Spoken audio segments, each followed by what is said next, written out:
Mark Zuckerberg. Photo, app. Facebook and its CEO Mark Zuckerberg seem increasingly worried about the fallout of the Cambridge Analytica data scraping scandal, which has put a renewed focus on the terrifying amount of info it has accumulated on its users, and specifically how doling all that information out to third parties for profit is its real business model. The company's stock has fallen 13%, even as it's launched a PR offensive including a series of rare Zuckerberg interviews on CNN and elsewhere. Still, it's somewhat surprising to see Facebook begging for forgiveness with full-page ads in major newspapers. That's what it did on Sunday in the New York Times, Washington Post, and Wall Street Journal in the US, as well as 7 British newspapers, per The Verge. In what is probably one of the more accurate statements to come from the company, Zuckerberg wrote, "We have a responsibility to protect your information. If we can't, we don't deserve it." The rest of the statement is a good bit more questionable.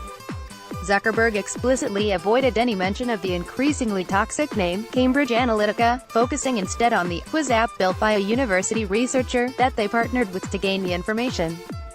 While he apologized for letting an app run off with the data of, allegedly, 50 million users in the first place, and said that an investigation into every other app that had the same permissions is ongoing, this quote in particular is not very reassuring. "We expect there are others.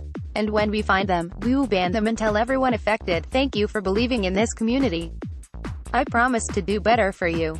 This is somewhat of a shift in tone from his Facebook posts or CNN and Wired interviews, where Zuckerberg said that the company wasn't sure whether there could be other Cambridge Analytica-style situations out there, and suggests that the company has already stumbled across evidence indicating other incidents are probable.